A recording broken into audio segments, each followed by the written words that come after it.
Pujian itu sangat mengerikan buat iblis ya. Oke? Ada beberapa hal. Saya mau ajak saudara lihat. Mana catatan tadi?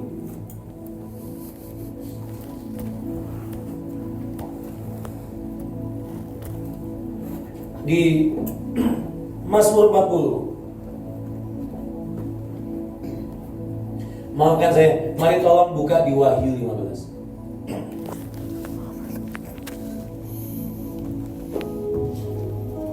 Wahyu 15 ayat 2 sampai 4.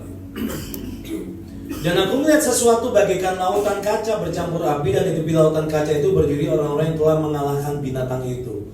Orang-orang yang telah mengalahkan binatang itu dan patungnya dan bilangan namanya. Pada mereka ada apa? Kecapi Allah. Dan mereka ini yang mengalahkan binatang itu, mengalahkan iblis itu pada kecapi Allah. Saya nanya saudara, iblis baca ayat ini nggak? Baca. Kan yang saudara dan saya baca, yang perlu Bapak Ibu dan saya ngerti adalah yang bisa mengalahkan itu adalah kecapi, orang-orang yang punya kecapi Allah, punya kecapi, punya penyembah. Karena itu yang akan dikejar iblis. Saya nggak bahas soal saudara nyanyi atau enggak, bukan itu. Tapi Alkitab tulis bahwa ya pada mereka ada kecapi Allah. Waktu iblis dengar itu, ya mereka stres lah saudara. Mereka itu aslinya makhluk surgawi, makhluk kekal. Ketemu saudara sama saya yang dicampur. Kita ini bahan campuran. Sadar nggak saudara? Campuran antara surga sama bumi, dibikin dari tanah. Dan itu menyebalkan buat iblis. Masa gue harus kalah sama barang campuran? Bukan barang KW, saudara, tapi barang campuran. Sama kayak waktu saudara dan saya beli bensin eceran di pinggir jalan. Pertalite atau apa dicampur air gitu kan. Nah kita ini barang campuran kayak gitu. Itu ego dan gengsinya Lucifer kena usul. Kenapa barang campuran begini? Makanya yang dia rusak kecapinya. Nah saya mau bahas beberapa hal. Saya lanjut dulu ya saudara. Kenapa ini sangat penting sekali, nanti saya jelasin di ada satu bagian. Dan mereka menyanyikan apa? Nyanyian Musa, hamba Allah. Dengan kecapi itu, mereka menyanyikan nyanyian Musa. Saya tanya sama saudara, siapa yang pernah ketemu Musa dan diajarin lagunya Musa? Ternyata jalan kita apa aja mas? Lagunya Musa. Ada di ulangan 32. Dan yang kita baca sebentar lagi, sama kok isinya. Nyanyian Musa, hamba Allah, dan nyanyian anak domba. Ada dua lagu yang mereka nyanyikan. Bunyinya, besar dan ajaib apa? Segala pekerjaanmu ya Tuhan Allah. Soalnya lagunya kira-kira gini, besar dan ajaiblah karyamu. Tahu ya lagunya? Adil dan benarlah jalanmu. Soalnya adil dan benarlah jalanmu. Saya suka sekian tahun terakhir ada satu hal yang Tuhan ukirkan di hati saya cukup dalam, yaitu soal kata adil dan benar. Banyak orang tidak mengerti arti keadilan, dan kita lebih banyak menuntut ABCD dari Tuhan, atau contoh paling gampang dari orang-orang sekitar kita. Saya mau contoh buruknya lah, biar gampang, biar saudara lebih gampang nanti. Buat saya, kalau saya dibohongin orang, saya nggak ngomongin roh ya, karena harus peperangan, enggak, saya nggak bahas itu. Saya poinnya bahas yang lain karena keadilan. Gini, kalau saya dibohongin orang, buat saya itu fair. Kenapa? Karena saya pernah bohongin orang. Adil. Saya pernah dilukai orang. Buat saya itu fair. Intinya adalah saya nggak perlu marah. Poin yang saya mau sampaikan adalah saya nggak perlu marah kalau saya dibohongin orang. Saya nggak perlu marah kalau saya dibohongin saudara saya. Saya nggak perlu marah kalau saya ditusuk orang juga. Kenapa? Karena saya pernah lakukan itu. Poinnya adalah jangan marah. Kalau saudara bisa punya hati yang tahu, saudara nggak perlu marah. Saudara jadi bisa ngerti lagu ini. Adil dan benarlah jalanmu. Jadi kalau saudara terima konsekuensi dari apa yang pernah kamu buat, Tuhan benar nggak lakukan itu? Benar. Saya pernah melukai orang, saya pernah mengkhianati orang. Jadi kok waktu saya dikhianati, saya rasa itu fair. Poin saya satu. Jangan marah. Sehingga begitu saudara ngerti, oh iya ya Tuhan adil. Kalau ada orang yang diberkati, lebih diberkati dari saudara dan saya. Ternyata saudara melihat bahwa orang ini punya mesbah lebih banyak, kerja lebih keras. Adil gak? Adil. Sehingga saudara bisa nyanyi dengan jelas, besar dan ajaiblah karyamu. Saudara di tengah kondisi dompet atau apa dan keadaan, adil dan benarlah jalanmu. Ya adil sih, bangun pagi aja malas kok. Sehingga kalau saudara dan saya dapatnya secukupnya, adil gak? Adil. Saudara pikir nyanyi lagu itu mudah? Enggak mudah, saudara.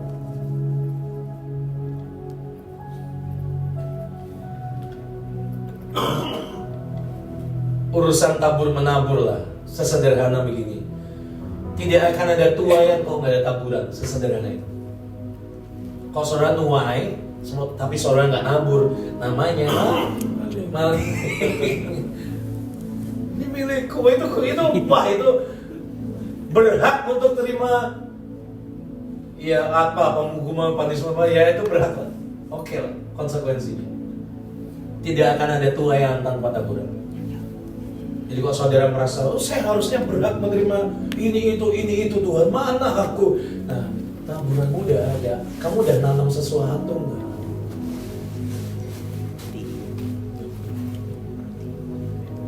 Nah, ini urusannya ini lagu. Nah, lebih tepatnya gini, ini urusan sikap hati waktu menyanyikan lagu. Begitu sikap hatinya benar, iblisnya bisa dikalahkan. Karena kenapa? Saudara nyanyi dengan sadar, iya ya Tuhan adil ini. Kalau ada yang patah, ada yang salah, adil. Contoh sederhana, kemarin saya khotbah itu. Bukan perkara mudah untuk seorang Abraham berdiri dengan dia harus buang Hagar dan Ismail.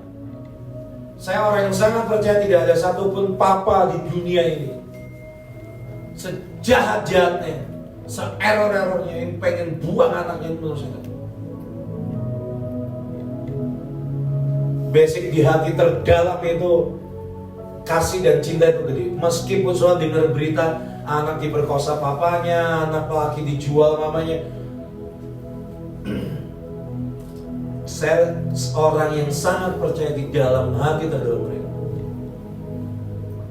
Nah, percayalah, begitu hari itu 13 tahun sebelumnya, waktu Abraham umur 86, dia disodori oleh Sarai. Ini aja nih, ini jawaban doamu. Tuh Abraham juga iya gitu.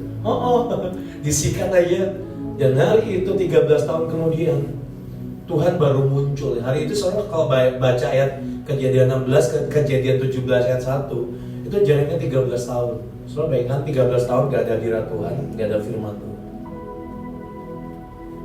Dan Abraham harus muncul dengan dengan satu pohon yang di luar kehendaknya. Tapi ini pohon lahir dari benih yang dia tanam 13 tahun yang lalu. Saudara ngerti bahasa saya? Banyak orang agak protes sama saya, bahasamu terlalu puitis. Maafkan saya pengen coba bahasa senormal-normalnya manusia. 13 tahun sebelumnya, Abraham menanam sebuah benih di rahim Hagar. Yang buah pohonnya dan buahnya sampai hari ini segede itu. Saudara ngerti maksudnya? Dan bayangin ya, yang dari Tuhan dan yang bukan tumbuh bersamaan sampai hari ini. Nah, saudara ngerti? Saya mau menangkap, saya nggak pengen soal nangkap ceritanya, saya pengen soal nangkap poinnya. Ada hal yang kita tanam dalam ketidaktaatan, dan ada yang kita tanam di dalam Tuhan, di dalam ketaatan. Dan karena keadilan Tuhan, dua-duanya tumbuh. Soal suka atau enggak dengan itu? Saya mengakui saya nggak suka. Saya mengakui saya nggak suka. Saya membayangkan diri saya, karena saya pernah ngalamin tumbuh, ada hal yang harus tumbuh bersamaan, yaitu antara gandum dan ilalang tumbuh bersamaan, antara Ismail dan Ishak tumbuh bersamaan. Dan yang jadi masalah adalah antara benih ketidaktaatan dan benih ketaatan tumbuhnya sama-sama kuat. Nah loh, dan kamu harus deal dengan itu tiap hari.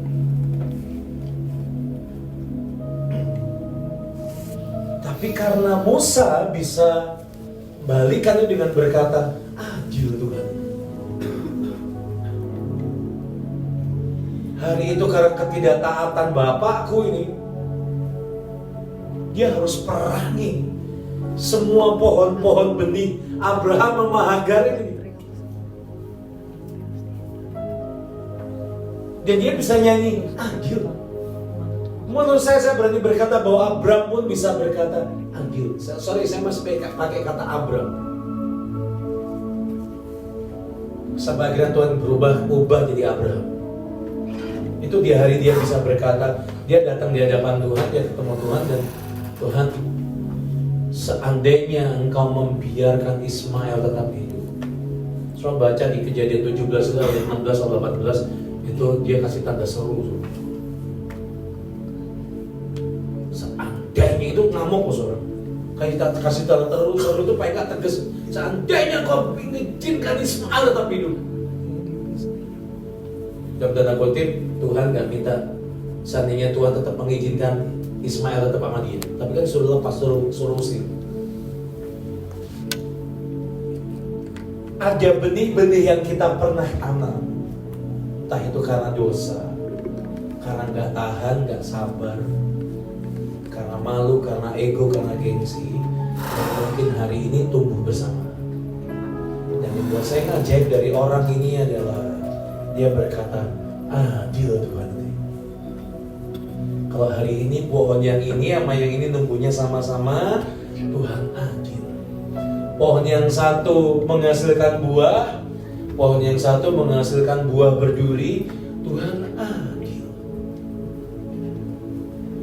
Hati sikap yang seperti itu yang ternyata membuat kecapi Allah bisa bunyi dan menghabisi. Waktu saudara, bayangkan saudara diem merenung, ini biasa yang dilakukan orang-orang melankolis seperti saya. Saya tiap malam selalu punya perenungan, ada apa hari ini, atau paling enggak kalau ada yang belum beres hari itu, saya akan merenungkan juga besok dan selanjutnya, atau sampai ketiduran. Biasanya saya tanyakan itu ke Tuhan, Tuhan ini ada apa ya? Kadang Tuhan langsung jawab, kadang enggak. Kadang nunggu itu masuk di hati baru terjawab. Saya lakukan. Coba bayangkan saudara diem dan mulai lihat dua benih, dua pohon, dua buah dari hidup. Pohon yang satu adalah apa yang Tuhan janjikan, yaitu Ishak. Pohon kedua adalah pohon Ismail. Percaya nggak percaya? Menurut saya saudara setuju nggak setuju pohon yang Ismail ngeganggu di hidup kita tuh. Dan kadang itu jadi, maafkan saya kok agak lebay, cuman karena saya dulu pernah berdosa gila-gilaan. Kalau orang punya duri dalam daging, saya punya bulu babi dalam daging. Saya bukan orang yang lebih baik dari banyak orang. Kenapa sih Leo ngejar Tuhan gila-gila? Kenapa selalu harus ada hadirat Tuhan kalau saya nyembah atau saya ibadah atau saya sendiri dengan Tuhan? Saya ini waras kalau ada roh Tuhan.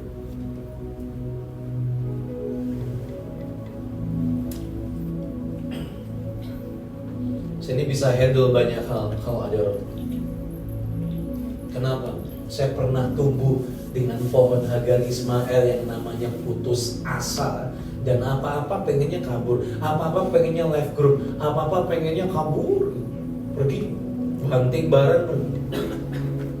Itu pohon Hagar dan Ismail yang harus saya berurusan seumur hidup saya.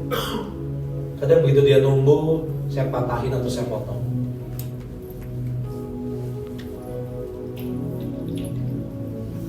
Kalau hari itu Tuhan tidak membunuh Hagar dan Ismail, dibiarin tuh. Itu benih dari darah dagingnya Abraham. Dan gara-gara cintanya Tuhan ke Abraham, oke, dua-duanya tak berkatin. Wah, itu tumbuh bareng, itu gatelnya bareng.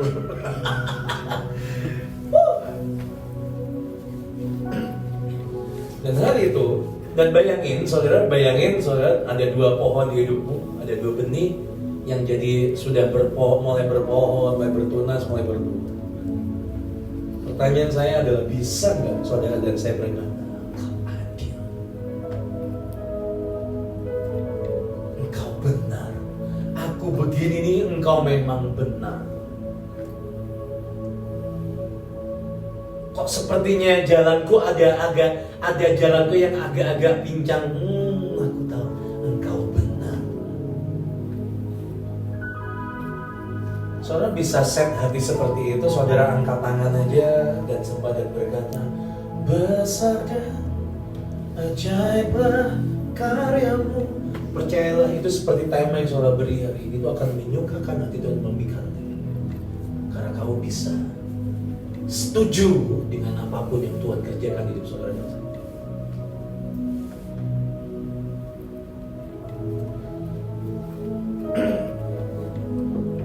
Yang mengalahkan iblis adalah nyanyian Musa dan anak domba. Semua tahu nyanyian anak domba ada di Wahyu sebelumnya 12.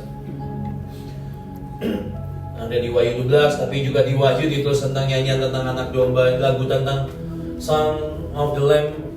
Lagu ini lagunya dombamu mulia.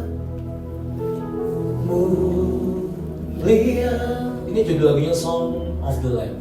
Ini nyanyian anak domba bagi anak domba. Saudara bisa nyanyi lagu ini dengan benar, mengerti lagu pertama tadi nyanyian Musa aja, itu akan sangat menolong saudara dan saya. Itu akan membuat kecapi suara bunyi dan mengalahkan iblis, dan yang terutama adalah memikat hati Tuhan. Kenapa? Karena kita di hati bisa ngomong Tuhan adil dan benar. Dan begitu saudara naikkan penyembahan, percayalah pasti sangat beda gitu saudara. Biar saudara nggak bingung begini. Saya ini ngalamin cukup banyak mujizat 3 bulan terakhir. Saya lagi bangun sekolah mungkin ini minggu ketiga proses pembangunan sekolah di Nabire, di Waroki. Sekolah belum ada, muridnya udah ada saudara. 76 atau 79 orang bro. Mungkin karena ini sistem bangunan dari Cina, jadi bangunannya knockdown, tapi yang cukup lama bangun itu cuma dasarnya aja. Habis itu mungkin dalam 1-2 bulan akan selesai kok gedungnya, dan anak sudah bisa mulai sekolah. Tuhan berkati dengan luar biasa, dan ada dan sudah lunas sampai hari ini udah lunas, sudah tinggal jalan. Tanggal 16, 17 saya akan ke Papua. Oke, saya akan ke Papua. Kami pergi 9 orang, dan saya tahu tiketnya 1 orang. No, 11 juta. Kali 9, berapa? 99 juta hanya untuk tiket. Saya bukan sosokan waktu megang mau. Saya tahu ada hati Tuhan di sana. Saya tahu nubuatan dari banyak para pendoa di seluruh dunia ini akan ini gerbang timur yang ngarah ke Yerusalem ini dari Papua.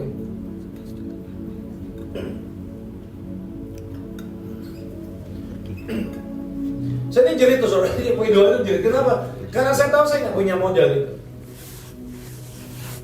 99 juta, 11 orang itu buat ke Bali itu bisa berangkatin berapa puluh orang.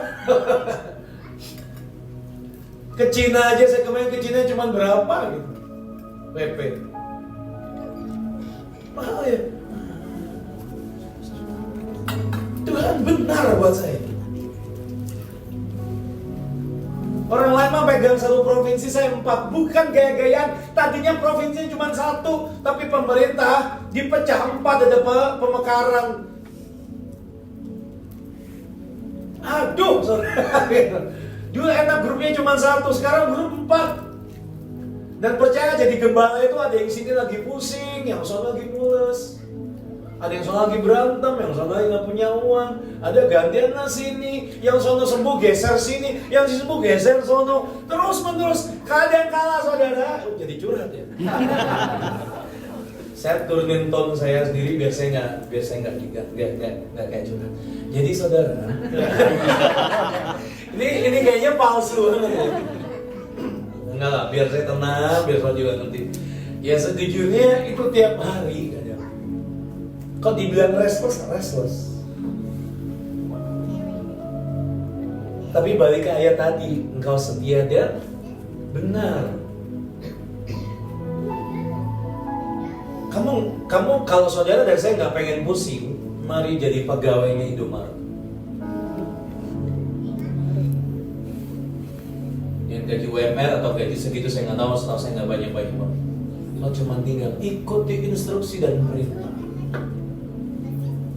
Kamu cuma perlu melayani orang, dan kedua memastikan barang-barang baik. Sementara di tugas dan tanggung jawab ini bebannya banyak, demandnya banyak, tuntutnya banyak. Saya ini sekarang makin kesini makin terkenal, saudara. Jadi ada beberapa area yang saya hindari pergi, yaitu mall. Karena kadangkala mall atau tempat-tempat umum yang kadangkala saya nggak tahu, nggak kenal orang akan nyapa. Kalau muka saya jelek, orang akan ngomong itu pasti. Itu satu. Kedua, ada requirement, ada demand yang tanpa sadar banyak orang taruh di hidup saya. Kalau nyembah harus ada hadirat.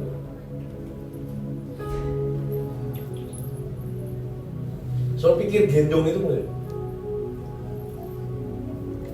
Saya pernah kesel, saudara. Ini keluar dari kemanusiaan saya sejujurnya. Hari itu ada satu grup undang saya di satu kota dan ngomong, kan kamu itu tolong ajari kami menarik sorga, menarik Tuhan turun ke bumi. Dan, hah? Kamu kan jago, udah sering. Hah? Lu pikir Tuhan itu balon yang banyak tuh tarik turun gini kayak main layangan. Enteng banget ngomongnya. Saya kesel banget, saudara. Saya diam ya. Seminar gitu. Tolong ajarin kami narik Tuhan. Saudara, 8 miliar orang ini narik pakai tali, narik Tuhan itu juga gak ada yang mau, gak ada yang kuat. Cuman karena itu sebuah predikat, itu sebuah requirement dan itu sudah standar orang. Saudara jangan pikir itu mudah.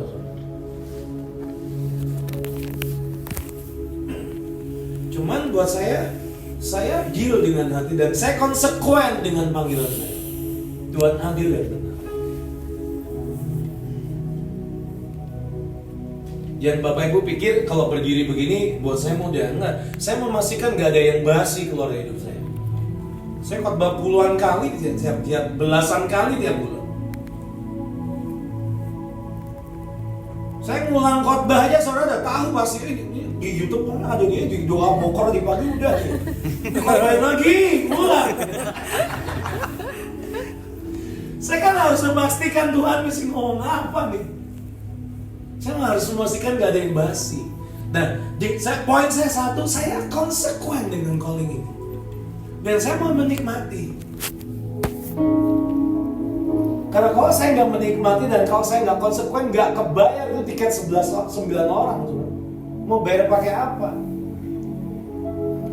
Sekuat-kuatnya saya doa berlutut, kita doa berlutut berapa lama sih?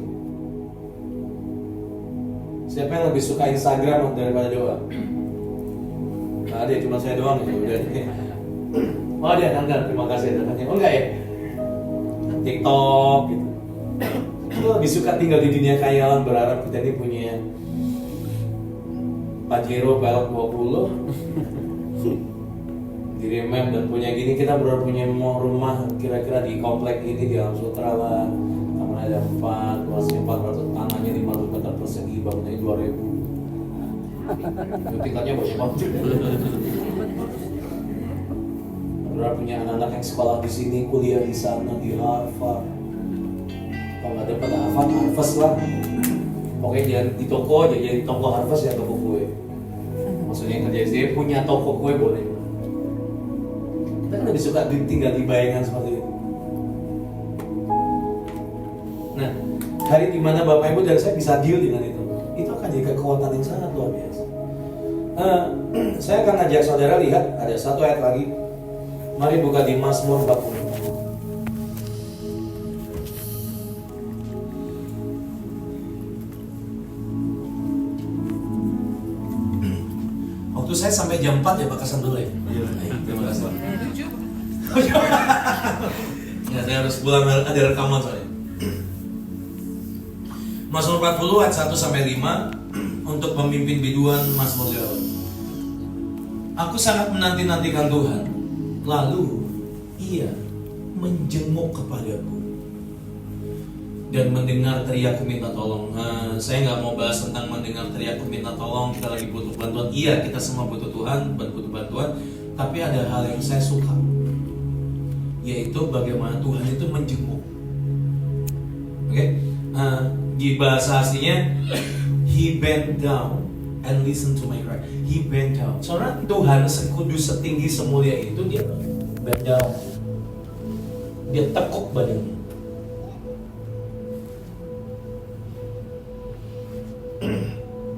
Saya berdoa, ini bukan ambisi dalam nama Yesus, tapi sebuah kerinduan yang saudara bisa membuat Tuhan di titik-titik tertentu dia lagi di sorga, ada hal tertentu yang membuat dia membungkukkan badannya. Apa? Bungkuk badannya bukan hormat ke saudara dan saya, enggak. Tapi dia bungkukkan badan untuk melihat lebih jauh ke saudara dan saya. Ia mengangkat aku dari lubang kebinasaan, dari lumpur rawa. Di terjemahan aslinya itu desolate pit, yang artinya itu lubang, desolation. Desolation itu yang membuat seseorang itu terpisah, menyendiri, kesepian, sakit, gagal, patah. Itu desolate atau desolation. Itu lubang yang biasanya ditinggalin orang yang patah hati, patah imannya, kesepian, ngerasa nggak ini, ngerasa nggak dicintai, ngerasa nggak ada yang mengerti. Dan begitu kelamaan orang tinggal di situ, ujung-ujungnya mati aja. Kalau nggak bunuh diri, stres, orang itu akan mati dalam keadaan dingin gitu. Itu lubang yang sangat mengerikan. Dan di Alkitab tulis, Ia mengangkat aku dari lubang itu, dari lumpur rawa. Ia menempatkan kakiku di atas bukit batu, menetapkan langkahku. 4. Ia memberikan nyanyian baru dalam mulutku untuk memuji Allah kita. Banyak orang akan melihatnya dan menjadi takut. 2 poin yang saya mau bahas dengan saudara. Ia memberikan nyanyian baru dalam mulutku, dan gara-gara nyanyian baru dalam mulutku yang Tuhan beri itu, banyak orang akan melihatnya dan menjadi takut lalu percaya kepada Tuhan. So, ngerti ya? Oke? Tuhan ngasih sebuah lagu baru, yang gara-gara lagu baru Tuhan taruh di mulut saudara dan saya ini, membuat banyak orang lihat lagu itu. Lagu yang saudara sedang nyanyikan ke Tuhan itu, dan membuat gara-gara Tuhan kasih, gara-gara saudara menyanyikan, efek dan dampak selanjutnya adalah orang itu melihatnya dan menjadi takut. Dan kedua, menjadi percaya kepada Tuhan. Orang melihat, kedua menjadi takut, ketiga mereka percaya ke Tuhan. Gara-gara apa? Gara-gara nyanyian baru tadi. Soalnya jangan saudara pikir puji penyembahan itu hal yang cuma menyenangkan hati Tuhan, enggak. Ini bisa dampaknya ke seluruh kota dan sebuah bangsa. Saya beri contoh. Saudara, kata nyanyian baru itu di bahasa Ibrani-nya pakai kata tehillah atau shir kadash. Kadash itu baru, yang renew, yang fresh. Oke? Kata tehillah itu punya beberapa arti. Selain nyanyian baru, arti yang paling penting adalah himne dari rohmu. Jadi roh itu, dari roh dan batin saudara ini suka mengeluarkan himne, sebuah nyanyian yang penting, yang utama, nyanyian yang paling krusial, nyanyian yang cuma satu. Kedua, arti kata tehillah itu adalah spontaneous song, lagu spontan yang belum pernah diciptakan sebelumnya. Tadi Tuhan bawa saudara dan saya tadi di lagu apa sih tadi? Mulia sembah Raja Mulia. Kenapa saya diajak saudara untuk nyanyiin lagumu, saudara? Bahasamu minjem lagu, nadanya lagu tadi, tapi yang saudara nyanyikan adalah ya lagumu. So, keluarkan aja kalimatmu. Dan begitu itu dikeluarkan, itu akan jadi tehillah. Sesuatu yang baru, yang orang lain percayalah dari sekian puluh orang yang nyanyi lagu tadi yang saya ajak saudara tadi nyanyi, yang Tuhan gerakan tadi, percaya lagunya nggak akan sama antara satu dengan yang lain. Ada yang nyanyi tentang betapa rindunya saudara dengan Tuhan, ada yang nyanyi tentang kekudusan, ada yang nyanyi tentang firman, ada yang nyanyi tentang kebaikan, kemuliaan dan semua keajaiban Tuhan. Pasti beda-beda. Kalaupun nyanyiannya syukur, pasti syukur satu dengan yang lain beda. Karena itu baru keluar dari mulutmu, itu tahiyul. Buat Bapak Ibu yang sering dengar kami nyembah, bermazmur, ya itu tahiyul. Sesuatu yang belum pernah dinyanyikan sebelumnya.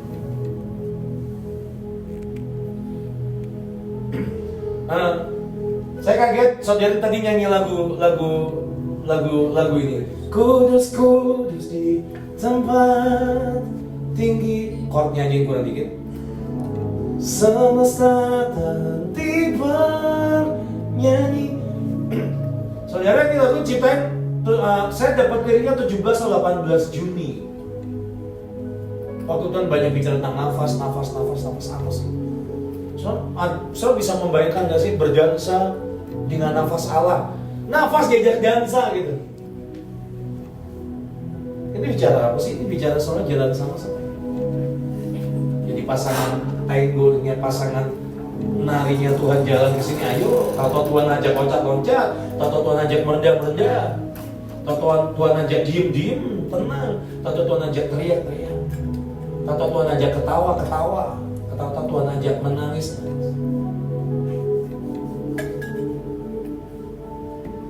Saya berusaha cari lagu yang fresh. Saya doa. Kenapa? Saya nggak pengen mulai yang udah-udah. Beberapa kalimatnya saudara akan menemukan kalimat baru. Iya, belum pernah dengar kalimat-kalimat kayak gini.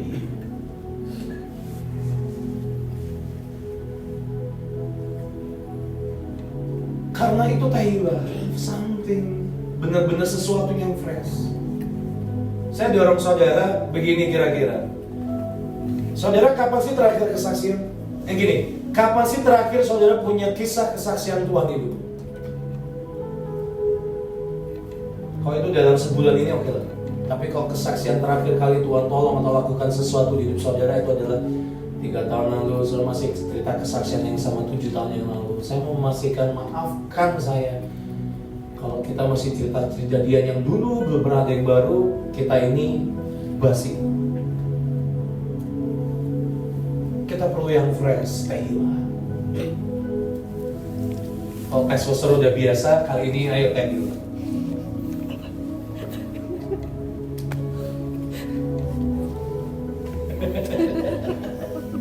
Baru kan? Mesti diulang aja gitu. Kalau testosteron udah biasa, teh pucuk harum udah biasa, hari ini ayo melahirkan tahiyul. Dan yang ajaib adalah kata tahiyul itu, nyanyian yang baru atau tahiyul itu ada sesuatu yang Tuhan munculkan yang bisa membuat hidup seseorang keluar dari lubang kebinasaan. Dan itu bukan cuma hidup saudara dan saya. Nanti saya jelasin tahiyul sebentar.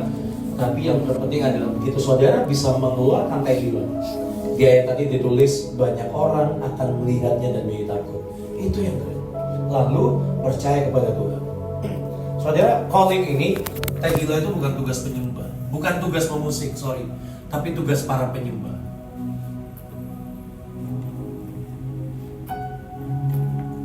Basicnya dari mana? Dasarnya dari mana? Dari nyanyianmu saat di perjalanan. Saya akan tunjukkan sebentar. Sorry. Catatan saya agak jauh. Hal yang sama, yang mirip, yang terjadi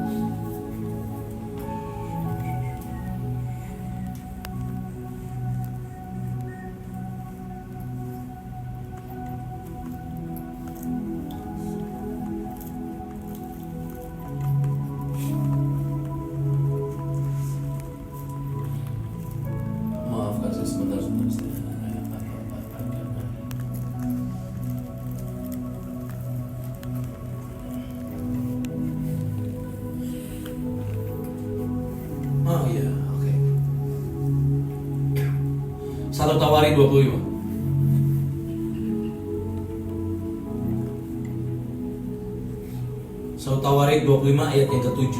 Dibacanya kayaknya biasa aja, tapi di dalamnya ada perkara yang sangat luar biasa.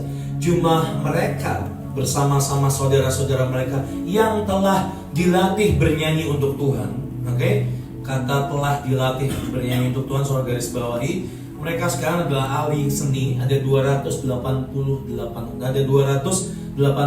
orang. Di terjemahan yang lain ditulis di The Message ditulis they were well trained in the sacred music.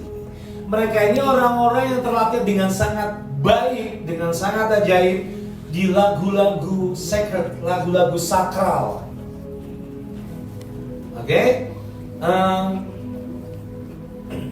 Di terjemahan lain cuma ditulis tentang singing to the Lord, tapi di bahasa Ibrani-nya mereka yang dilatih untuk menyanyikan the sheep. Ada lagu yang sakral.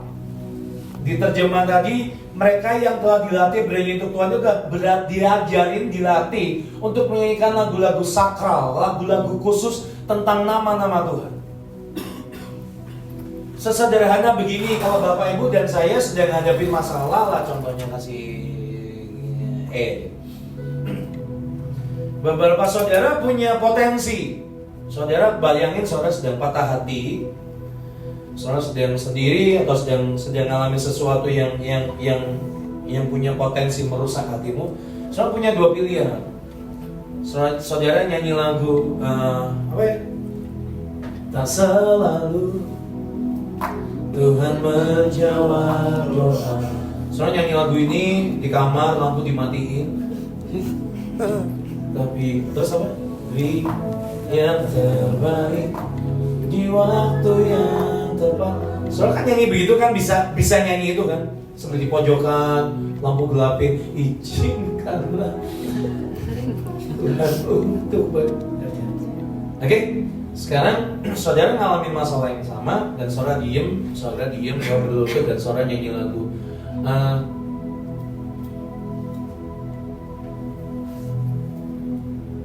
Kita masuk depannya Pak. Kini saatnya berdiri di altarnya. Saya nanya dengan saudara, di antara dua lagu itu mana yang lagu penyembah? Ini saatnya. Yang pertama atau kedua? Kedua. Kenapa? Meninggikan nama Tuhan. Saudara punya potensi untuk banyak bawa. Saudara punya potensi untuk minta obat buat jiwamu.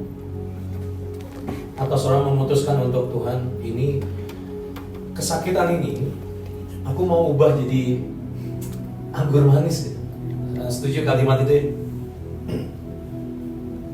Semua orang bisa patah, semua orang bisa hancur, semua orang kita nggak bisa hindari masalah. Tapi hari dimana kita meresponnya itu yang sangat menentukan saudara memikat Tuhan atau enggak. Karena tak selalu saudara lagu itu sedang bicara buat hidup, tentang dirimu, lagu itu akan bicara tentang dirimu. Saya bukan bicara ini, saudara nggak boleh nyanyi lagu ini itu, bolehnya nyanyi lagu ini itu. No, saya cuma membandingkan dua respon orang, bukan lagunya, tapi dua respon orang melalui dua lagu. Saudara bisa minta lagu yang isinya akan tentang dirimu. Sembuhkanku dengan kuasa-Mu, selamatkanlah jiwaku. Lagu itu kok isinya ku itu tentang Tuhan atau tentang dirimu? Diri kita. Tentang Tuhan atau tentang diri kita? Tentang diri kita. Tapi begitu saudara di problem yang sama, di patah yang sama, di potensi luka yang sama, saudara memutuskan untuk kita masih beda nggak? Beda lah. Ya, ini secret song.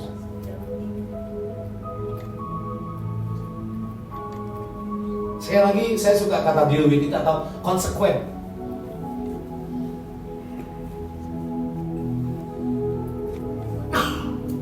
Dan orang-orang ini dilatih untuk nyanyi itu, dan percaya mereka bukan cuma dilatih, tapi hidup mereka memang di sana. Saya jelasin ke saudara seperti ini. Kata shir itu artinya song, sing, behold, inspeksi, observe, atau saudara menyelidiki hati dan hidup saudara sendiri. Kata shir itu artinya cukup banyak. Tapi di Paleo Hebrew atau bahasa Ibrani kuno, kata shir itu seperti tali. Gambarnya seperti tali. Nah, itu seperti proses membuat tali tambang. Kata shir itu lagu, itu proses, artinya di Paleo Hebrew atau bahasa Ibrani kuno, itu seperti orang proses buat tali tambang. Saya pernah, waktu saya belajar ini, saya lihat sesuatu di saya lupa di National Geographic atau Discovery, pokoknya channel-channel di dokumenter gitu. Hari itu ada orang buat tali tambang. Nah, pilihan tali tambang itu ada dua. Satu dari kulit kayu yang sangat kuat. Jadi bukan dari kayu biasa, tapi dari kayu yang sangat kuat, kulit luarnya diambil. Kedua, ada dari saya lupa, otot urat. Saudara pernah baca tentang urat keting. Urat keting kuda ada lembu. Itu ada urat otot yang paling panjang dari pangkal kaki saudara bawah sampai pangkal paha. Itu otot paling kuat, paling liat. Dan mereka itu buat tali itu dari dua itu. Mereka akan jemur sampai kering. Siapa yang suka dijemur? Saya pastikan gak ada yang suka, bro. Kita manusia Jakarta ini manusia AC semua rata-rata. Dan itu dijemur sampai kering. Dan setelah kering, itu akan yang pertama kali dilakukan. Saya lihat orang yang buat itu adalah, itu dia punya tumpukan paku besi, itu cukup banyak, papanya itu besinya cukup rapat, dan dia banting itu, terus tarik. Tarik lagi. Tujuannya buat apa? Untuk dibelah-belah, untuk dipecah-pecah, untuk dilembutkan. Nah, bahasa Kristennya untuk dilembutkan. Terus tarik lagi. Sampai dari otot yang gede-gede, atau dari kulit-kulit kayu yang lebar-lebar keras tadi, itu bisa lembut-lembut kayak rambut kuda. Setelah itu baru dijali. Itulah kata shir di bahasa Ibrani, Paleo Hebrew dari Ibrani kuno, dan terjemahan sekarang itu adalah lagu. Oh, lagu. Jadi lagu itu seperti itu ya. Lagu itu tidak sesederhana nyanyi, kumpulin kata, kumpulin nada, nyanyi.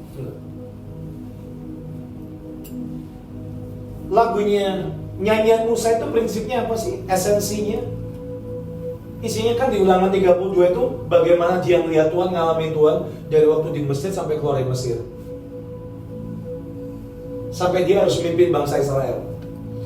Saya mau tunjukkan saudara kira-kira begini. Saudara, Alkitab menulis dengan sangat jelas bahwa Musa itu adalah orang manusia paling lembut di muka bumi, juara 1. Kita aja di rumah manusia paling lembut sering juara 2. Ngerti gak maksudnya?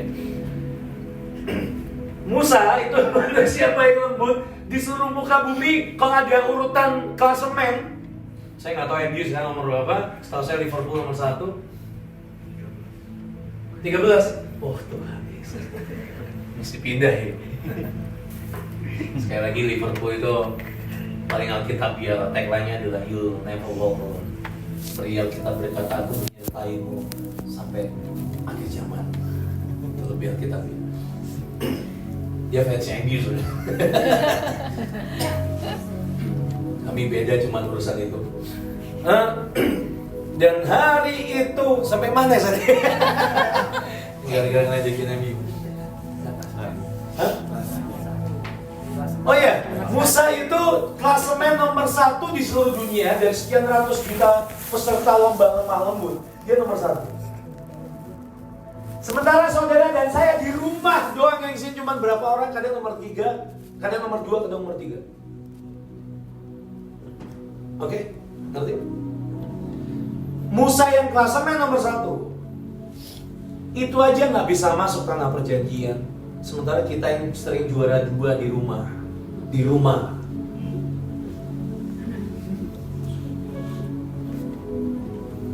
Dan bayangin proses yang orang ini alami. Dia buat lagu. Perjalanan itu loh. Dari dalam tanda kutip, maafkan saya, urat keting titik otot-otot yang terkuat di hidupnya diambil, diremukkan itu. Dia jadiin lagu. Naik turunnya mimpi hatinya. Iman yang naik turun, pengharapannya yang naik turun, liatin bangsa Israel. Ternyata bukan lagu yang diciptakan Musa yang membuat itu mengalahkan iblis, tapi sikap hatinya waktu memutuskan, ya Tuhan adil. Menurut saya waktu dia ngintip dari Gunung Nebo, dia berkata, Engkau adil dan benar. Aku setuju. Hari itu aku tidak bicara dengan gunung batu itu, aku malah pukul dengan kayu, dengan tongkatku. Kalau aku nggak masuk, aku setuju Tuhan, Engkau adil. Engkau adil kalau aku nggak masuk. Dan yang kau lakukan dengan melarangku masuk tanah Kanaan itu benar, ya Tuhan. Nah, sikap hati itu yang membuat lagu, membuat penyembahan, yang membuat nada dan kalimat yang saudara dan saya naikkan itu yang punya kekuatan. Satu, menarik hati Tuhan. Kedua, mengangkat ini. Shir of Hashem, songs of Hashem, sacred music, lagu-lagu sakral. Itu lagu di mana isinya sudah bukan tentang diri kita lagi, tapi tentang Tuhan. Saya berdoa sampai kapanpun di hidup saudara dan saya, kita adalah orang-orang yang tahu dan ngerti caranya supaya tali atau pilihan atau proses ini akan jadi sebuah kekuatan yang luar biasa. Ayat terakhir, Hosea 2 ayat 14.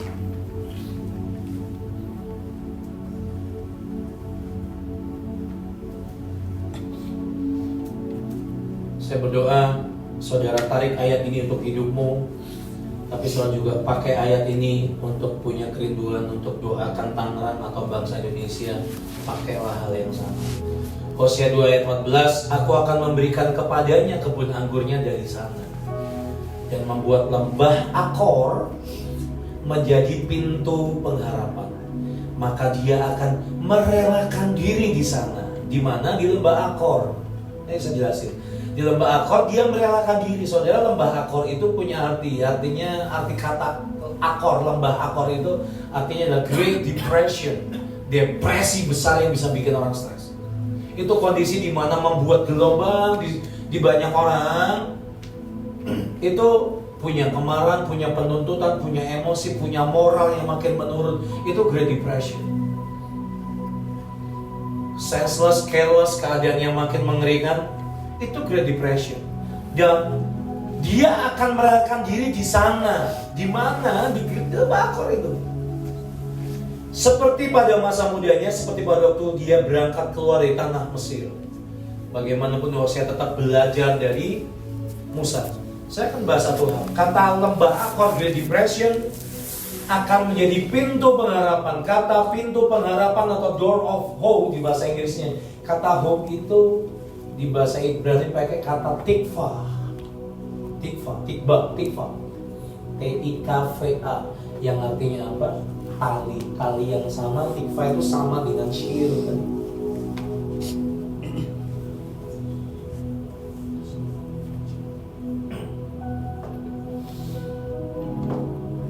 Semua depresi, semua dunia orang mati kita akan hadapi.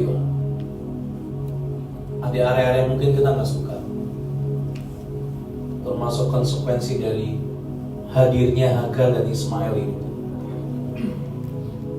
Tapi yang Tuhan mau ajarkan saudara saya adalah, boleh, meskipun itu lembah Akor, lembah yang punya potensi menstreskan seseorang, menghentikan atau mematikan hati seseorang, boleh nggak ubah itu jadi tikva,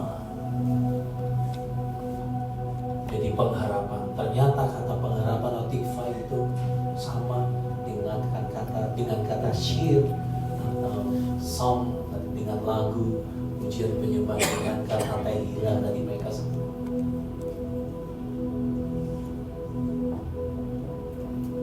Makanya kenapa, maafkan saya kalau contoh yang saya bawa tadi seperti tadi.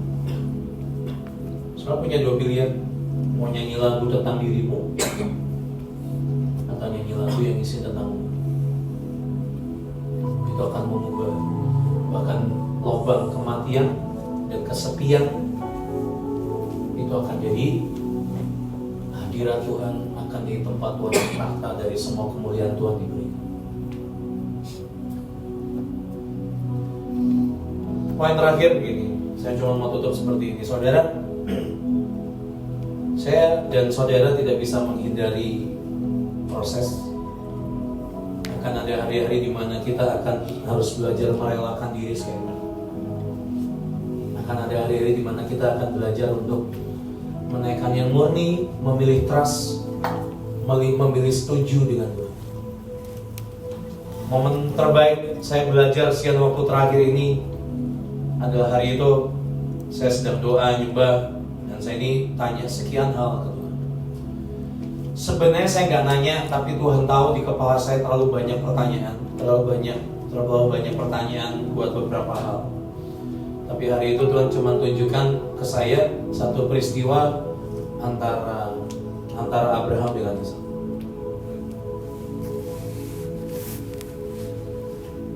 Menurut sejarawan, waktu Abraham naik ke atas ke Gunung Moria, dari arah tempat dia datang, dari kota tempat dia tinggal itu di Beerseba atau di Hebron, saya lupa, dia pasti akan melewati lembah Hinnom. Lembahnya dia agak Elisa, saya lupa. Jadi Kidron naik lagi itu, kalau kemarin ke surga Israel, naik lagi itu lembah Hinnom. Hari itu masih sangat jamak, masih sangat banyak penyembahan ke dewa Molok di lembah Hinnom. Di zaman itu orang itu akan naruh anaknya, entah laki-laki atau perempuan, dipotong, ditinggalin di situ. Anak laki atau anak perempuan akan jadi korban sembelih, taruh di lembah Hinnom. Dan hari itu Abraham ini lewat dari kota tempat dia datang, dia pas lewat lembah Hinnom. Dan diperkirakan hari itu bekas tulang dan bekas mayat itu masih ada. Saudara bisa bayangkan perasaan Abraham.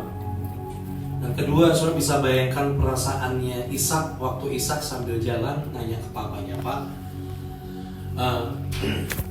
ini kayu udah ada, api tinggal bikin, oke.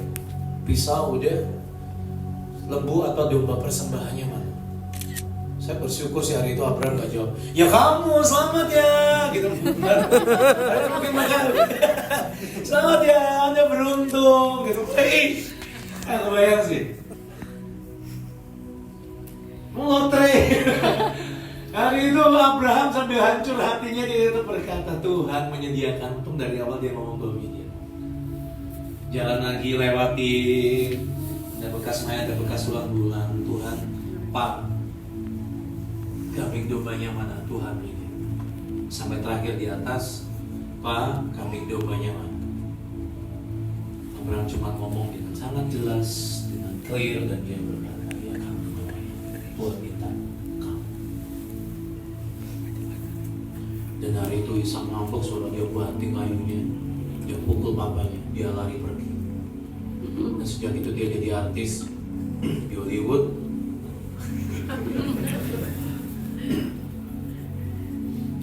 Dia buka kedai kopi.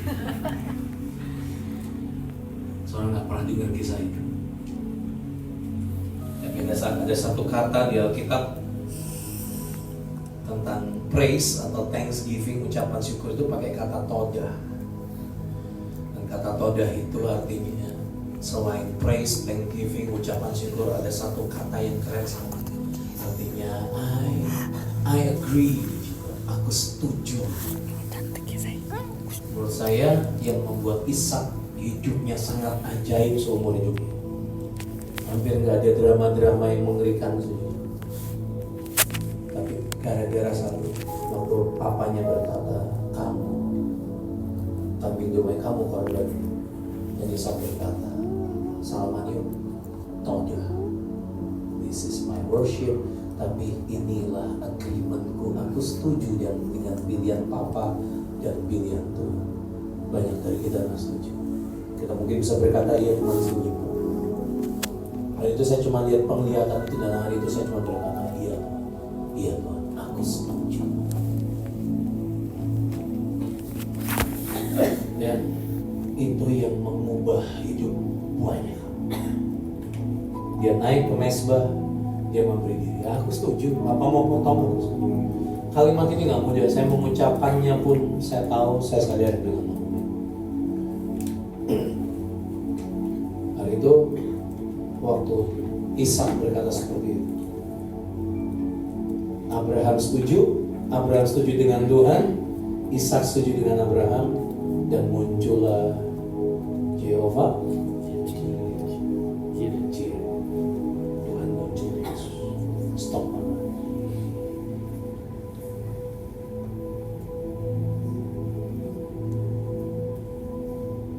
Saya dorong saudara dengarkan worship season bulan Juni kemarin. Ya, Juni kemarin ya. Saudara akan dengar ada beberapa kali saya teriak satu nama, Tuhan aku memilih jadi dia. Coba dengerin ulang, dengerin ya saudara, dengerin. Saya cerita di sini. Kenapa saya teriak itu di worship season bulan Juni 2024 yang 2023. 2024 yang kemarin. Hari itu Tuhan datengin saya. Gara-gara sesi doa 24 jam, di tengah sesi doa 24 jam, teman-teman raja itu, panggilan raja itu ngajak, Joshua itu ngajak, ayo kita bertobat. Itu saya berlutut sambil bengong, Tuhan ini mau tobat apa lagi? Musik, gak usah pakai musik, kita doang, cuman jemaat, cuman suara kita aja, musik diam dulu. Hari itu saya bingung, Tuhan mau tobat apa lagi? Biasa orang ngerasa sok bener itu biasa saya gitu. Ini ada apa lagi yang saya harus minta maaf, minta ampun? Kayaknya udah kebanyakan deh. Sekian puluh tahun aku hidup, dan ada sangat pelajaran, sangat banyak peristiwa naik turun di hidupku yang menghancurkan dan membawa bekas di hati.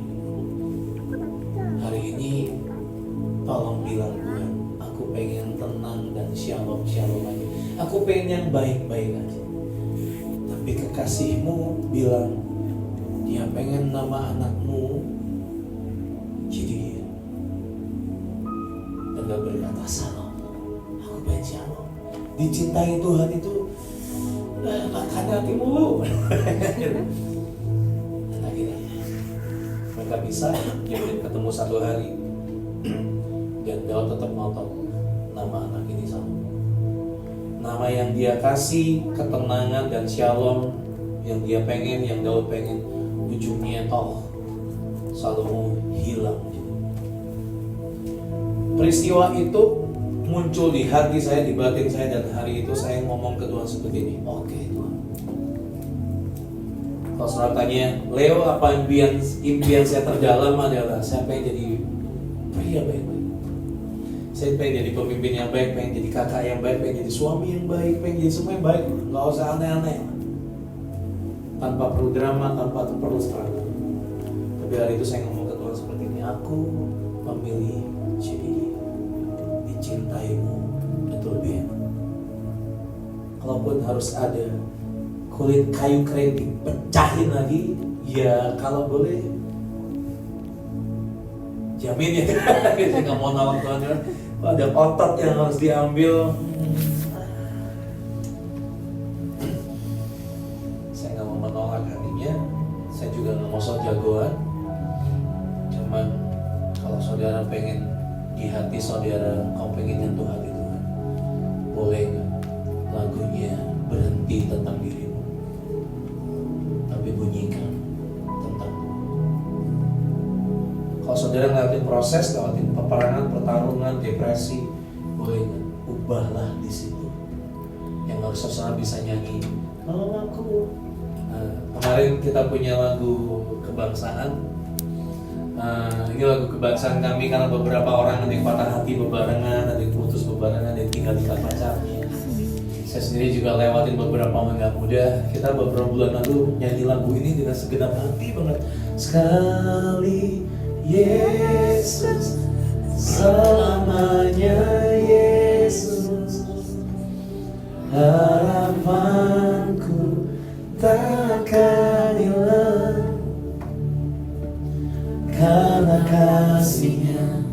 sekarang ku ada. Sama-sama. Oh Yesusku, ku cinta kau selamanya. Sekarang dia tinggal di Tangerang ya? Oh nggak tahu. Kok saya nengok ke sini ya, maaf ya saudara. Salah satu yang tinggal pacarnya nikah itu yang Oh, kayak mana ya? oh. Ada beberapa ngalamin juga, ada yang harus karena ada yang berdoa dan dapat udah cinta-cintanya dan ternyata bukan jodohnya. Wow, kemarin saya sih lagi dapetin beberapa hari itu kita nyanyi lagu ini, wah segenap hati jiwa dalam segala keadaan. Enak ya didengerin. Waktu apa ya? Berlimpah maupun kurang. Wah, pokoknya nyanyi itu, wah kita itu tetap Yesus. Untungnya lagunya lumayan isinya, soalnya nggak galau-galau banget meskipun yang nyanyi galau. Tapi kadang-kala itu akan jadi bagian dari perjalanan hidup. Siapa sih yang pengen ditinggal nikah? Nggak ada yang pengen. Siapa sih yang pengen jahat? Siapa sih yang pengen jatuh dalam dosa? Siapa sih yang pengen jadi pejilat? Siapa sih yang pengen marah? Menurut saya saudara juga setuju, nggak ada satupun dari diri kita yang pengen bodoh atau jadi dingin dan nggak bisa rasa apa.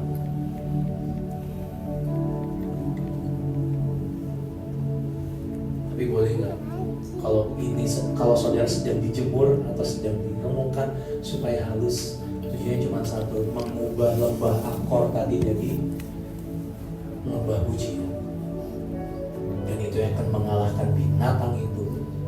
Dan bilang, karena pada saudara dan saya ada kecapian, dan yang paling nomor satu adalah kau akan jadi orang yang didengar oleh Allah. Amin. Dia nyanyi lagu itu.